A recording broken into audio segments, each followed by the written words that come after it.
Graça e paz da parte de nosso Senhor Jesus Cristo aos irmãos em Madureira.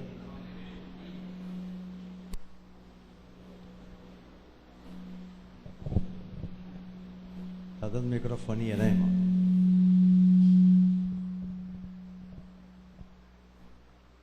Vamos ver se melhorou agora. Eu acho que está tranquilo. Eu tenho algumas coisas a passar para os irmãos.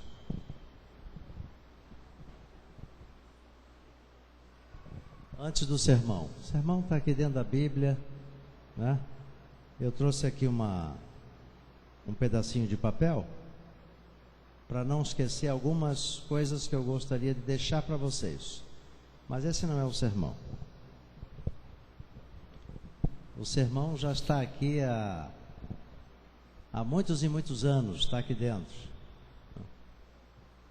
Mas deixa eu colocar algumas coisas.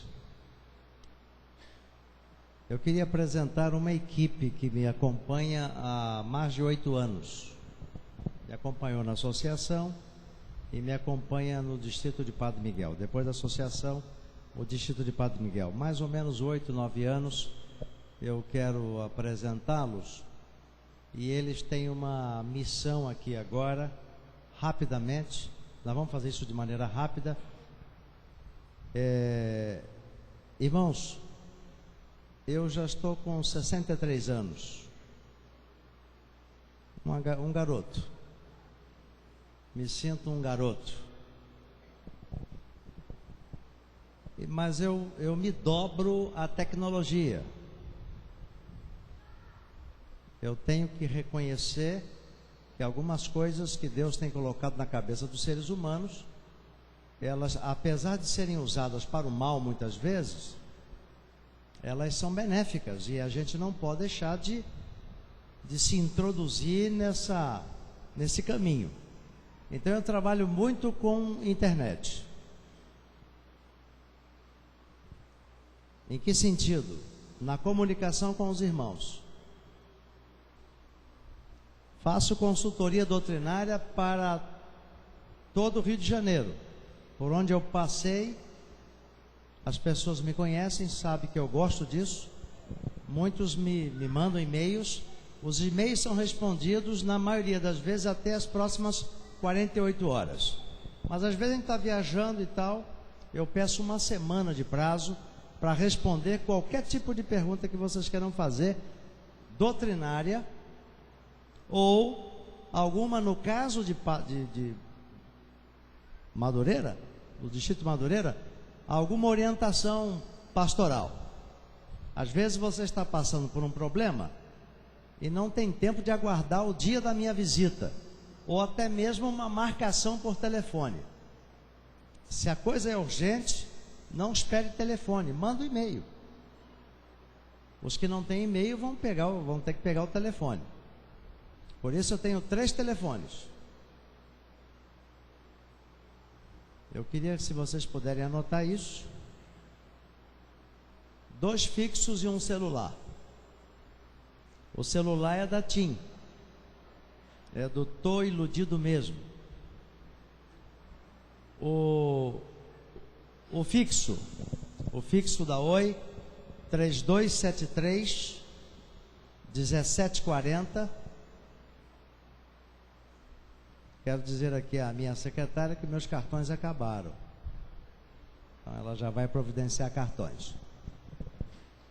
3273 1740. Se você não me acha nesse, liga para o da Embratel. Embratel Livre. R$50 por 2.000 minutos. Então eu vou ligar para você. Não fique preocupado quando estiver falando com o pastor ao telefone. O pastor está falando demais comigo, está gastando. Fica tranquilo. A gente já colocou isso por causa disso. 2.000 minutos, R$50. Plano da Embratel. Estou até fazendo, não estou ganhando nada da Embratel, mas para tranquilizá-los. Eu atendi essa semana uma irmã em Quintino, conversamos 1 hora. Um assunto delicadíssimo, ela não podia esperar. Eu atendi por telefone 1 hora, ficamos ali e ela está super satisfeita. E eu também. Claro, vamos dar prioridade às visitações, mas eu estou à disposição via e-mail ou telefone. Segundo telefone da Embratel, 3063-0679. Eu não estando, pode deixar o recado na secretária. Logo em seguida eu faço a ligação, logo que eu puder. Você não fica sem contato. Você não vai deixar de achar o pastor. E isso não tem hora, viu? É 24 horas. Se puder me deixar dormir um pouquinho, mas se for muito sério, se for muito grave, toca e eu vou me levantar e vou atender você com prazer. Eu, quando escolhi ser pastor, sabia que era um sacerdócio, e sacerdócio não tem hora, não é? Eu acho engraçado como é que médicos reclamam de atender paciente em horas contrárias a que eles gostariam. Médico e pastor não tem hora. A minha mulher custou a entender isso, mas acabou entendendo, né? Porque ou entende ou troca de marido. Celular 8121-7091. Eu ainda vou escrever isso e deixar isso com todo o distrito num pedacinho de papel, mas aí o que pode acontecer é que daqui para frente alguém possa querer falar comigo, esteja querendo falar comigo, estão aí os telefones. Eu quero apresentar agora a nossa equipe. 8121-7091. Atendo também em Aracaju, viu, Oliveira? Fica tranquilo. Aliás, 3063-0679.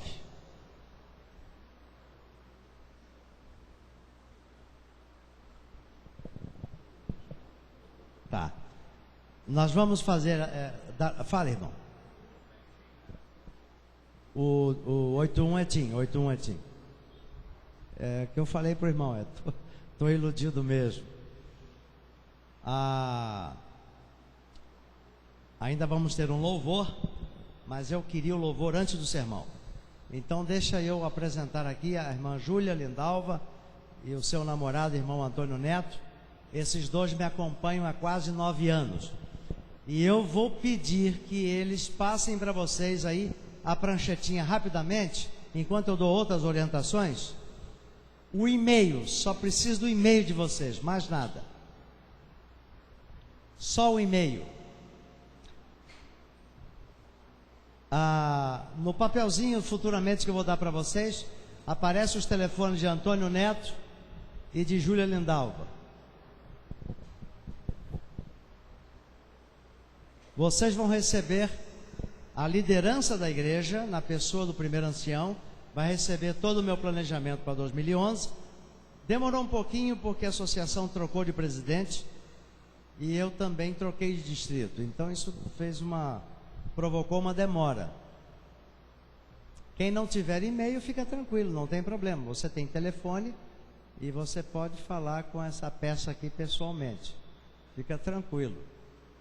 Não é porque você não tem e-mail, você vai ficar desguarnecido. Será atendido também. Mas, enquanto eles estão passando os e-mails, depois passa lá na galeria. Irmãos, você já ouviu falar no projeto Ações de Esperança? Duplas missionárias, pequenos grupos, classes bíblicas. Isso tudo é projeto. Isso tudo são meios que a igreja promove, cria, motiva, para que alcancemos o ideal para a nossa vida cristã. Mas isso são apenas projetos. Nós vamos perseguir esses projetos. Mas agora ouve o que as igrejas precisam. Foi feita uma pesquisa em mais de 1.000 igrejas em 32 países. Pensaram 32 países, nos 5 continentes, países pobres, países ricos, e pesquisaram mais de 1.000 igrejas. Igrejas em locais pobres, igrejas em locais elitizados, igrejas grandes, igrejas médias e pequenas. O resultado é que se descobriu que as igrejas que são saudáveis, as igrejas que estão cumprindo a missão de Cristo, elas possuem 8 características, todas elas, em vários países e em vários tipos de igreja, e não só igreja adventista. A pesquisa abrangeu todas as igrejas do mundo, cristãs, igrejas cristãs. E eu vou passar para você quais são esses 8 pontos que nós vamos perseguir aqui no distrito. São coisas elementares. Só que, se você imaginar um barril, você lembra como é um barril? O barril é um composto de ripas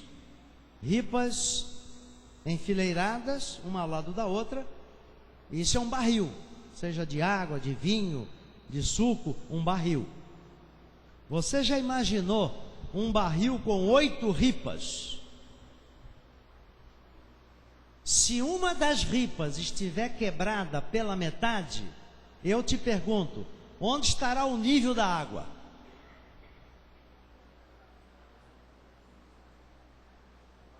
Isso aí é a aula de física já, né? Estará na metade. Se uma das ripas não estiver até o alto, onde devem estar todas as outras, o barril vai ficar, ele vai se sujeitar ao nível da água daquela ripa quebrada. Confere? Não dá para encher um barril até a boca se uma das 8 ripas não está indo até a boca. Nas 8 qualidades de igreja, se falta uma, a igreja é nivelada por aquela que está faltando, ou pelo nível onde ela se encontra. Vocês vão receber isso depois por escrito, a liderança vai receber. Primeira ripa do barril, primeira característica de uma igreja de sucesso espiritual: liderança capacitadora. Você sabe o que é liderança, mas há liderança e liderança capacitadora. Significa dizer que nas igrejas que crescem, que se desenvolvem, a liderança forma outras lideranças. Não se contenta em apenas ser liderança, mas a preocupação maior é formação de novas lideranças. Essa é uma das ripas. Segunda, ministérios orientados pelos dons. A igreja que quer ter sucesso espiritual não pode trabalhar em cima de política ou de alguma outra metodologia que não contemple a vocação da pessoa espiritual. Então, se uma pessoa nasceu e que gosta e ama escola sabatina, colocá-la num outro lugar qualquer é sacrilégio. Neste caso aqui, os ministérios da igreja deverão ser orientados pelos dons. Isso significa dizer que o irmão na fé vai trabalhar onde ele gosta de trabalhar, porque aí está a sua veia, a sua vocação, o seu dom espiritual. Terceiro, espiritualidade contagiante. As igrejas que se desenvolvem é visto nessas igrejas uma espiritualidade que contagia, que motiva outras pessoas. Quarto ponto: estruturas funcionais. Isso quer dizer que se temos uma estrutura, mas ela não está nos levando para os objetivos da missão, acabem com ela. Vocês querem ver um exemplo em nossa igreja? Comissão de nomeações, nós preenchemos todos os cargos. Há uma preocupação de preencher tudo, mas às vezes não temos gente talentosa para tudo. Mas a estrutura diz que tem que ter. Aí você tem um boneco o ano todo não fazendo nada, mas que tem que ter. Isso é estrutura que não funciona. As estruturas têm que ser funcionais. Tudo que fizermos na igreja é preciso meditar, refletir, avaliar e ver se aquilo está se prestando para o cumprimento da missão. Se não está, descarta. Quinto, o culto deve ser inspirador. O culto não sendo inspirador, irmãos, ele provoca um fenômeno ao contrário do que Deus espera. Deus espera que alguém saia de um culto inspirado, motivado, alegre, feliz, porque se encontrou com Jeová e com seus irmãos. Mas se isso não é assim, é preferível que não tenha, porque a reação vai ser pior. Possivelmente isso seja o motivo principal de alguns questionamentos. Hoje é dia de culto, será que eu vou? Parece que eu não estou afim. Exatamente porque a pessoa aqui chega e não encontra o culto inspirador. Mais uma. A sexta. A igreja dividida em grupos de tarefas. Não são pequenos grupos. Pequenos grupos também são um desses grupos de tarefa. Eu tenho uma ideia um pouquinho diferente de pequenos grupos. Quando a irmã White fala em pequenos grupos, ela diz assim: pequenos grupos de tarefa, de serviço. E às vezes a gente monta um projeto e entendemos que pequeno grupo é só aquilo ali relacional na casa de alguém. Não, pequenos grupos. Um grupo de desbravadores é um pequeno grupo. Uma classe bíblica para visitas é um pequeno grupo. É um pequeno grupo de trabalho. Alguém que sai para visitar com um grupo orfanatos metodicamente, aí está um pequeno grupo de trabalho. E o outro, o tradicional, está na lista também. Sétima e penúltima: evangelização voltada para as necessidades da comunidade. Se você não parou para pensar, evangelismo é uma metodologia para alcançar pessoas de fora. Por exemplo, o culto de domingo é um culto evangelístico. Ele se presta basicamente, em primeira instância, às pessoas de fora.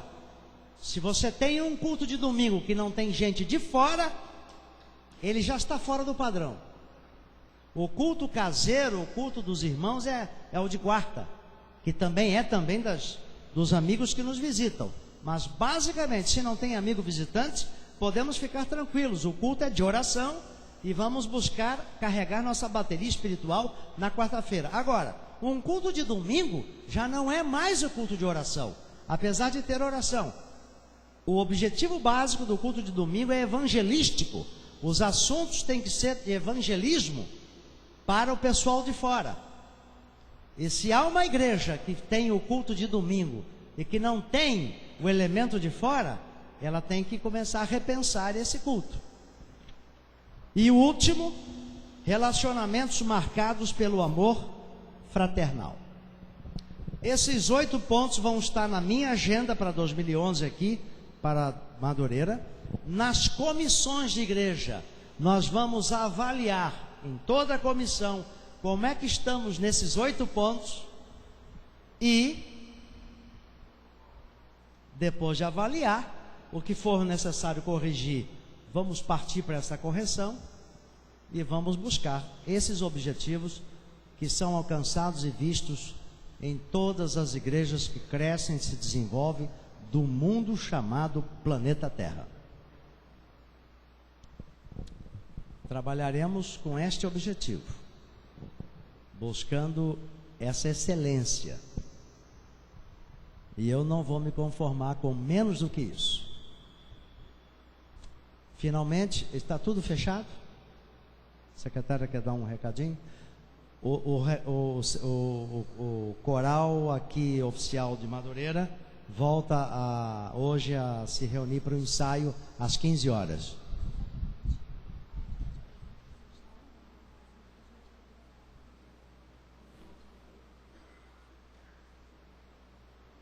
Que bom, né? Eu estou sendo informado que eu estou online pelo site da Igreja de Madureira. E tudo que eu falar poderá ser usado contra mim. Vamos ouvir um louvor agora. Eu quero passar uma mensagem aqui para vocês que o Senhor me deu. E eu gostaria de transferir para vocês uma pequena mensagem. Mas vamos ouvir esse louvor.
Mas Deus me chamou e pediu que oferecesse um sacrifício especial. Desse dia em diante Abraão ficou tão triste. E agora o que fazer? E agora o que fazer?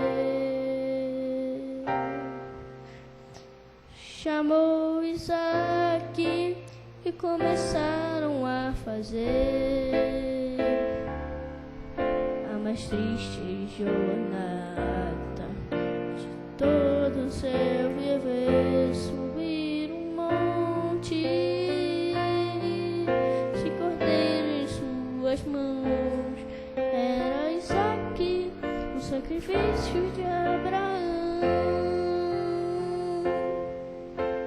Quanto do monte, Isaque perguntou: meu pai, onde está o cordeiro? Então Abraão, com paixão, respondeu: nosso Deus proverá, nosso Deus proverá.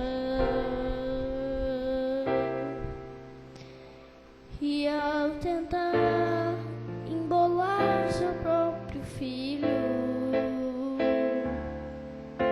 já aparece o cordeiro para a oferta.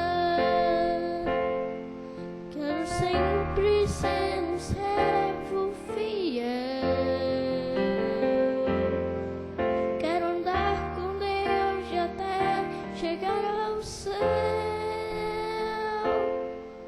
conhecer a Isaac e apressar Abraão, um servo fiel. Quero sempre ser um servo fiel. Quero andar com Deus até chegar ao céu, conhecer a Isaac e abraçar Abraão, um servo fiel, um servo fiel,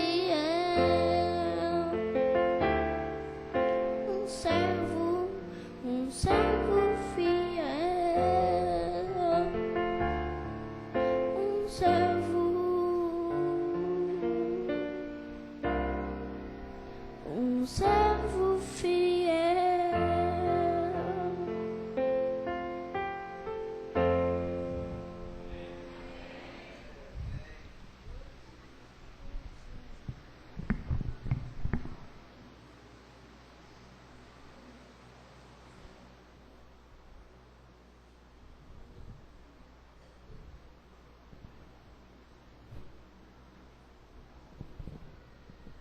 Irmãos, para a nossa reflexão hoje, procure aí no Evangelho de Nosso Senhor Jesus Cristo, narrado pelo Dr. Lucas, capítulo 4.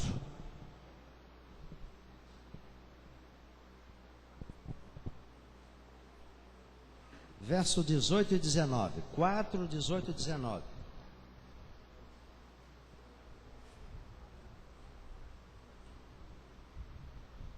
Lucas 4, 18 e 19.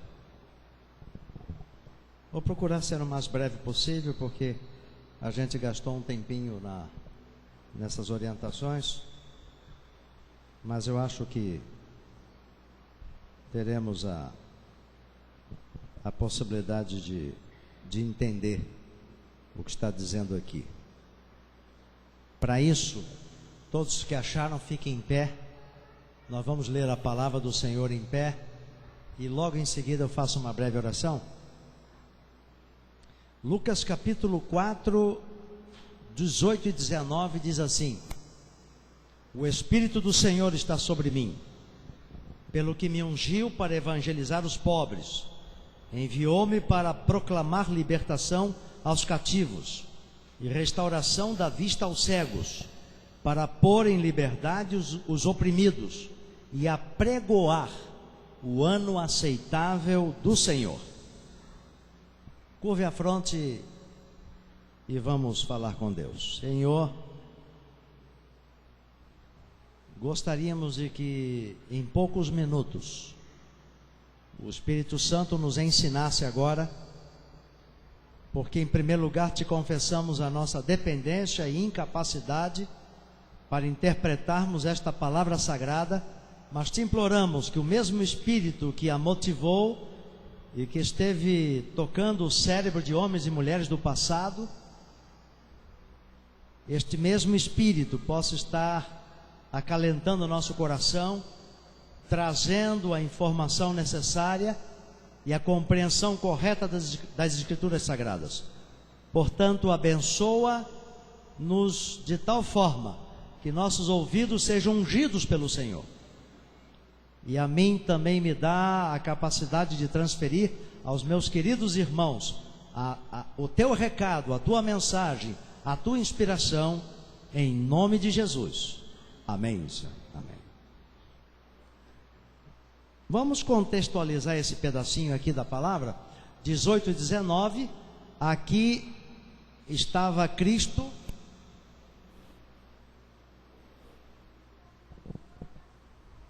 um dia numa sinagoga, numa igreja, como nós estamos aqui.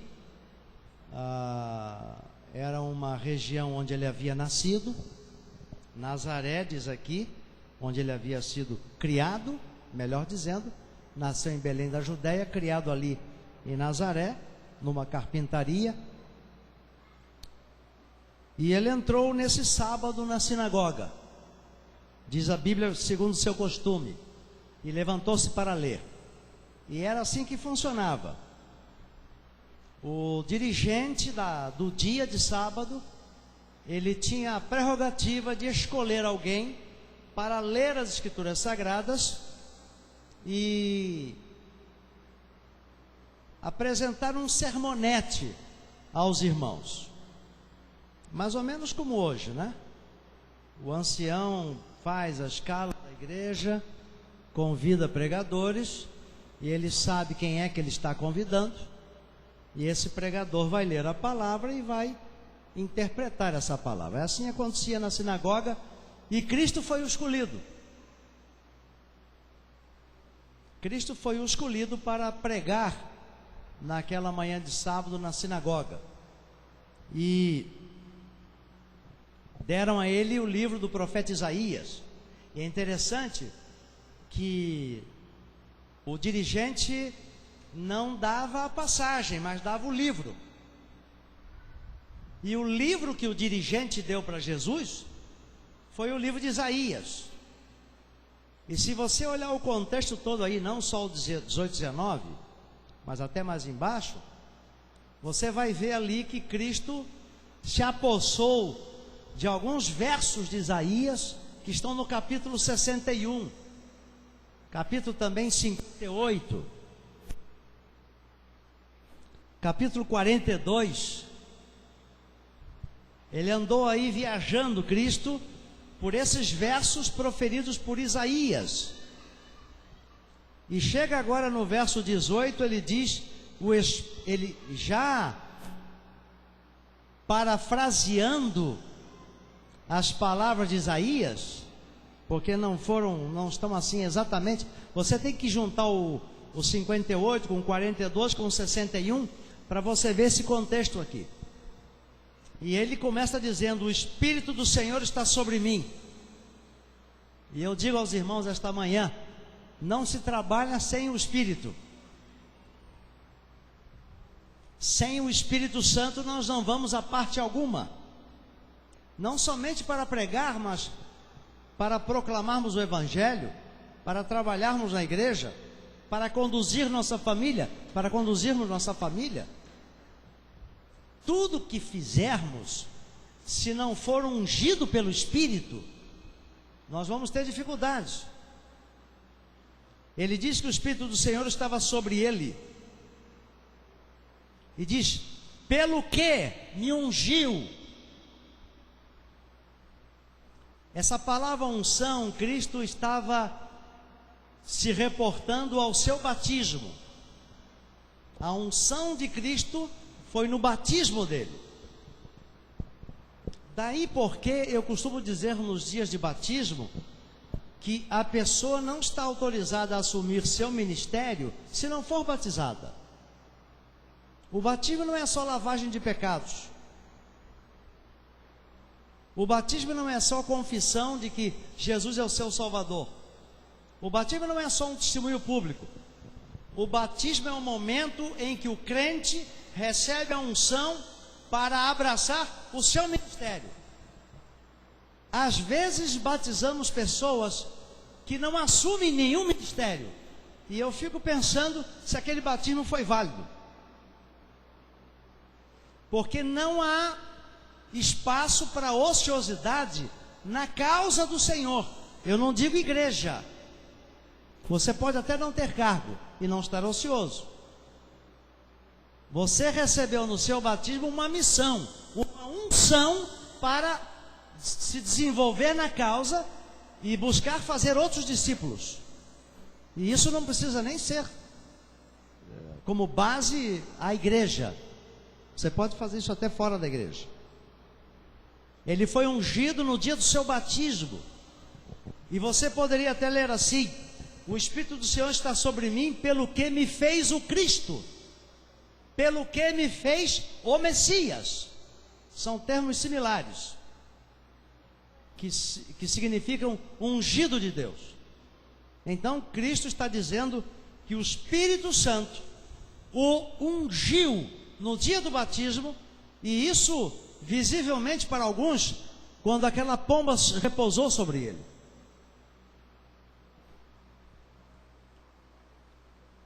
E agora Cristo diz que veio para fazer algumas coisas. E não cabe nenhuma dúvida aqui de que essas coisas são coisas que nós precisamos fazer também. Cristo é nosso exemplo.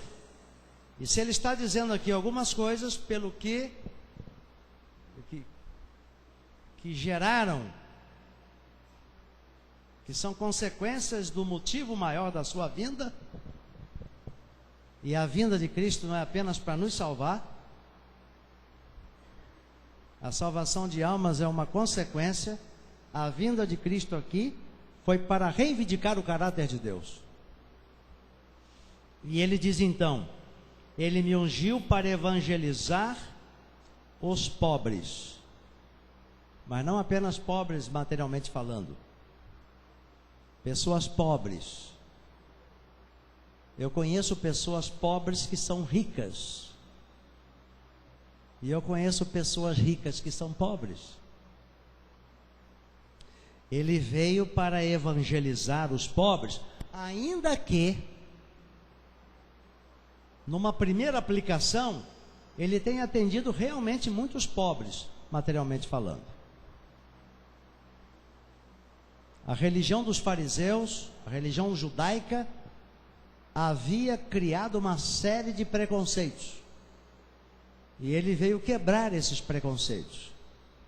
Ele veio evangelizar aquele que se sente pobre, espiritualmente falando.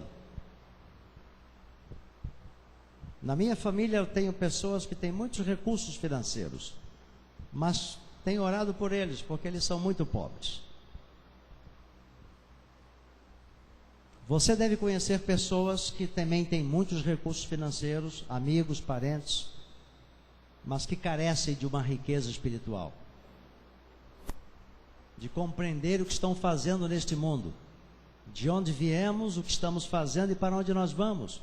Essas são as 3 perguntas clássicas que os ricos sabem responder. Ele diz: não vim somente evangelizar os pobres, mas diz aqui: enviou-me para proclamar libertação aos cativos. E quando se fala em cativo, você imagina alguém prisioneiro, mas não é nesse sentido que ele está dizendo. Há pessoas cativas de preconceitos, de interpretações erradas, de conceitos errôneos, de falsas interpretações. Há pessoas que estão com o cérebro cativo, até de religião. E quando eu falo em religião, eu quero colocar uma coisa para vocês. Eu nunca soube que Deus, que alguma igreja na face da terra tenha a exclusividade de Deus. Nem a Adventista do Sétimo Dia. Se você pensou um dia que a Igreja Adventista do Sétimo Dia detém a exclusividade de Deus, risque esse conceito do seu cérebro agora. Deus é de todos. O que a Igreja Adventista detém é uma exclusividade da verdade, não de Deus. Porque a própria palavra teologia, e alguns dizem assim, é o estudo de Deus. Não, Deus não pode ser estudado. Teologia é estudo sobre conceitos sobre essa pessoa maravilhosa. E quando Deus está dizendo na pessoa de Cristo, eu vim dar liberdade aos cativos, Ele está dizendo, eu vim libertar alguns que estão numa prisão até de cárcere mental. É por isso que o Agostinho um dia disse o seguinte: o homem é mais livre quando controlado por Deus. Se você quer se sentir totalmente livre, você deve ser totalmente controlado por Deus. Qualquer liberdade fora do controle de Deus é escravidão. Porque nós temos uma natureza enferma, pecaminosa, carnal, que nos leva para a escravidão, em todos os sentidos. Se eu quero ser livre, então eu preciso estar controlado totalmente por Cristo. Não sei se você já ouviu falar do nosso irmão Joy lá na França, que foi invadir o casarão de um casal de velhinhos, de pessoas idosas, que tinham muito dinheiro lá na França, e ele era novato na criminalidade, e o colega o motivou a fazer aquele crime. Pularam os muros grandes daquela mansão, chegaram ao quarto do casal, eles estavam dormindo, só que quando eles estavam roubando as joias do casal, quem estava mais próximo da cama do casal era Joy. E o colega então, quando viu que o senhor estava acordando, jogou um punhal para o Joy, assim pelo ar. E ele pegou o punhal, não sabia o que fazer, era novato na criminalidade. E ele disse: apaga o velho. Apaga o velho. E ele ali titubeou. Não tinha essa intenção, não tinha essa índole má. Mas ele apavorado, e a senhora depois começou a querer acordar também. Ele cravou aquele punhal no coração do velhinho, ele morreu. Houve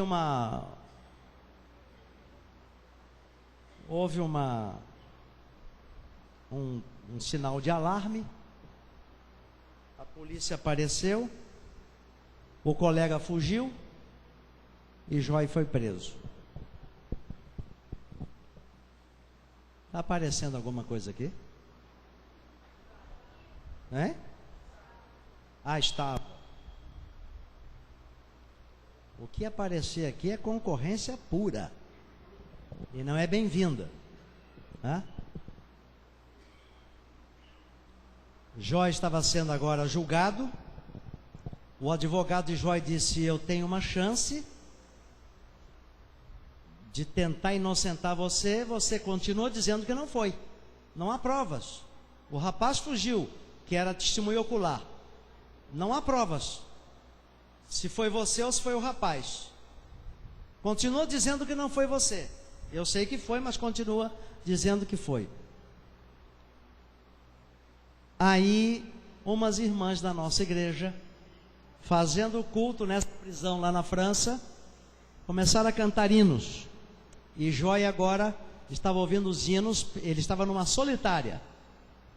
E ele pediu que elas passassem ali em frente à portinhola, perguntou que igreja era aquela, o que era aquilo. Elas disseram: nós estamos fazendo um culto. Foi permitido que Joy assistisse a esses cultos. Joy recebeu a mensagem do Evangelho, se converte, e agora naquela liçãozinha que fala do arrependimento e confissão dos pecados, ele travou ali. Como é que eu vou confessar? Chamaram o pastor Samuel Mounier, que trabalhou na Conferência Geral, que era um huguenote, pastor já falecido, pastor Samuel Mounier. Ele foi lá, estudou com Joy, e finalmente Joy poderia ser batizado ali mesmo dentro do edifício da penitenciária. Só que ele precisava confessar para receber o perdão de Deus. E ele disse: pastor, isso eu não posso fazer. Eu não quero morrer aqui numa prisão.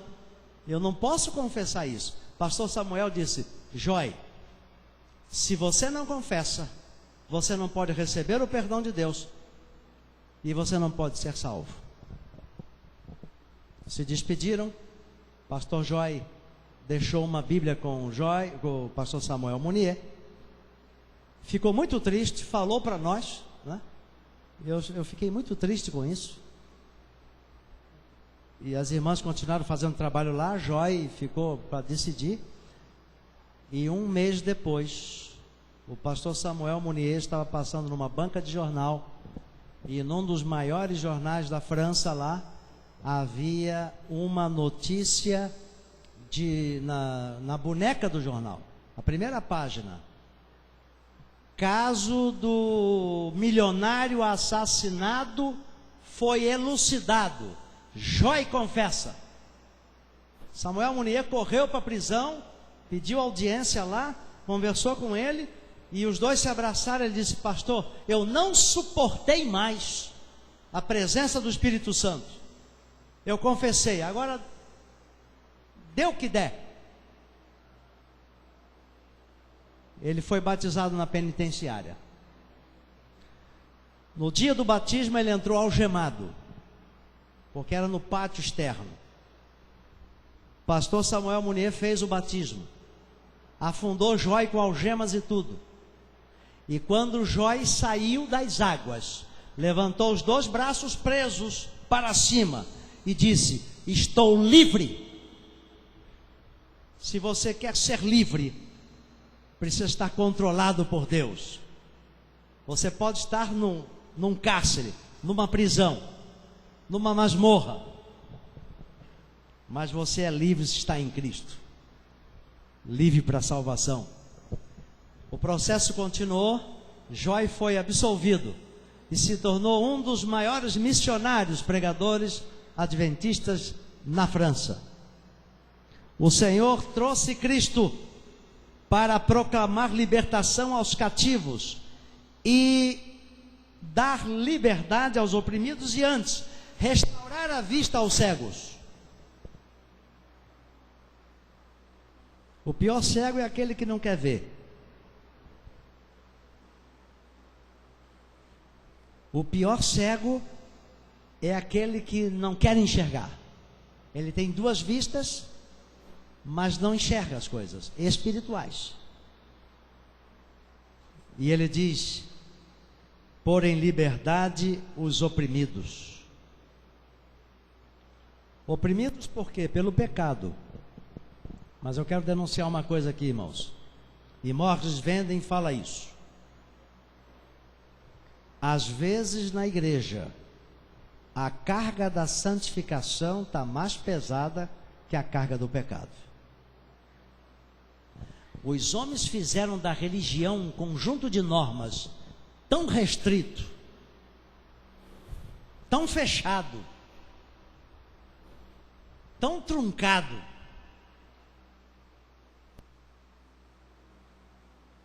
tão farisaico, que às vezes eu querendo me santificar, fica mais preocupante, mais pesado, eu vou à falência dos órgãos para poder me santificar. Isso fica pior do que o pecado. A santificação também é pela fé. E eu convido a igreja de Madureira a entrar na paz de nosso Senhor Jesus Cristo. É uma paz que não permite, não motiva, não propicia esse tipo de santificação. Precisamos nos santificar? Precisamos. Mas não da maneira como muitas vezes estamos vendo, estamos sentindo, estamos ouvindo, estamos sendo orientados. Por isso que eu quero dizer aos irmãos que eu vim para Madureira para acomodar aqueles que estão incomodados. Mas eu também quero incomodar aqueles que estão acomodados. É isso que eu vou fazer aqui nesses anos, vou procurar fazer. Eu não quero ver nenhum irmão incomodado. Alguns estão incomodados, eu digo aqui não, no mundo inteiro. O pastor é um elemento de conciliação, de restauração espiritual, de deslumbramento com Cristo. Eu preciso acomodar aqueles que estão incomodados, estão insatisfeitos, estão amargurados, estão angustiados, estão com problemas sérios. Eu preciso acomodar esses incomodados. Ao mesmo tempo, em termos de missão, eu vou querer incomodar os que estão acomodados. E Deus termina aqui na pessoa de Cristo dizendo, e eu termino o sermão com isso: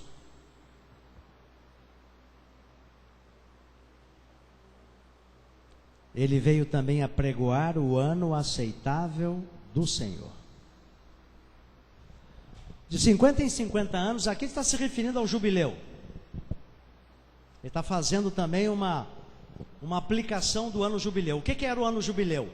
De 50 em 50 anos, os judeus, eles tinha uma cerimônia do ano do jubileu. Nesse ano, no 50º ano, a terra era colocada em descanso, não havia agricultura, os escravos eram libertados e as terras voltavam para os seus donos originais. Se você tivesse perdido uma terra por um infortúnio qualquer, por uma dificuldade financeira, 50 anos depois, essa terra voltava para a sua mão. Era o ano do jubileu. E Cristo disse que quando veio ao mundo, Ele veio dar um jubileu para mim e para você. Veio libertar-nos dessa terra maldita. Veio dar a nós que éramos escravos do pecado, liberdade nele. Veio nos devolver ao nosso dono original. Nós somos de Deus. E o diabo arrebanhou alguns das mãos de Deus. E ele veio devolver-nos para o Senhor, o nosso dono original. É esse ano aceitável que ele estava falando. Ele estava dizendo que haveria agora uma nova dispensação. A religião agora seria baseada no amor e não na letra.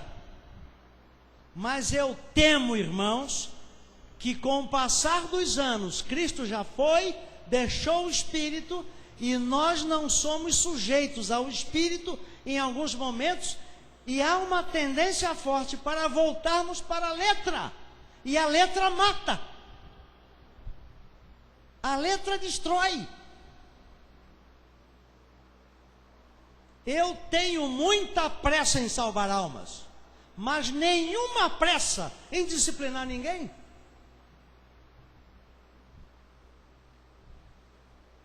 Aquele que está em Cristo, e eu quero terminar agora, terminando mesmo.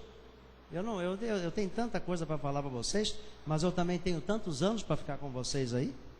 Se vocês me aguentarem até lá, né? Eu não posso chegar na associação e dizer assim, ó, não aguento mais aqueles irmãos, me tira de lá. Isso eu não posso fazer.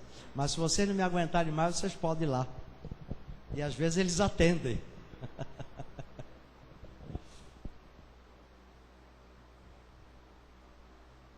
Se você quisesse me perguntar hoje, e a gente fecha com isso, qual é a característica principal, única, que me faz um cristão diante de Deus? E eu te digo, o amor.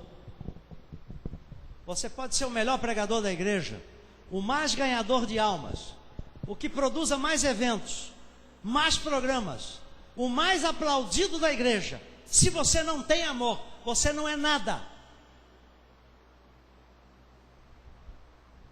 Cristo, trazendo o ano aceitável do Senhor, Ele deixa claro, há uma verdadeira religião, e essa religião é baseada no amor, e o amor provoca conciliação, perdão, aceitação, resiliência, uma série de atributos que nos fazem guerreiros no Senhor.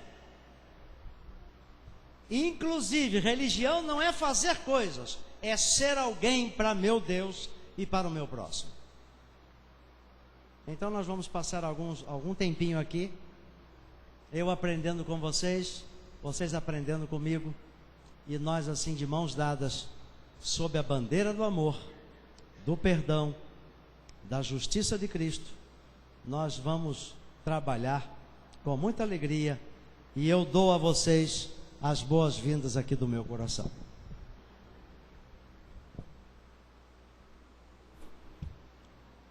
Eu quero entregar os minutos que se seguem a pessoa responsável que vai anunciar o último hino que tem que ver com a nossa mensagem.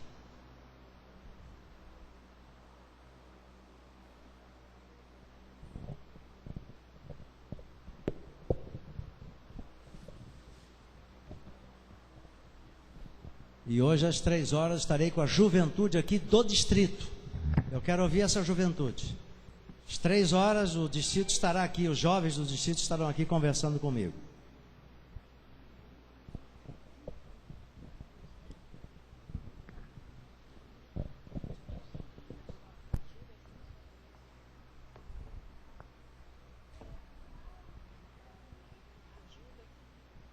Bom, irmãos, finalizando o nosso culto, como o pastor falou, nós vamos cantar o hino de número 305. 305.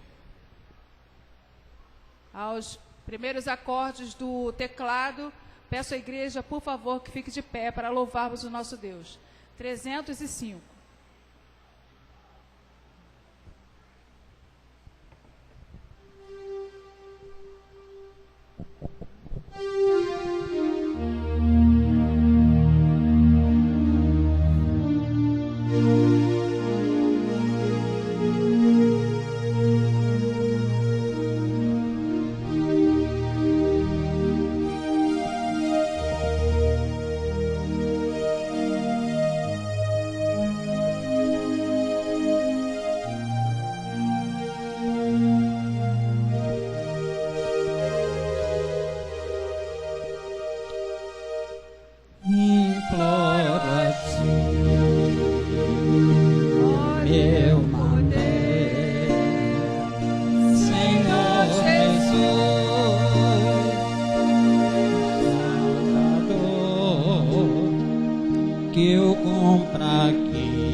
Que o Senhor nos abençoe e nos guarde.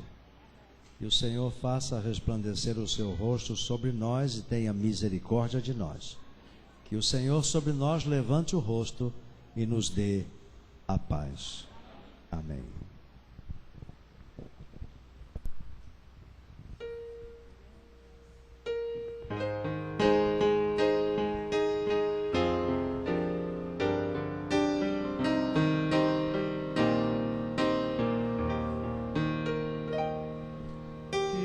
Graça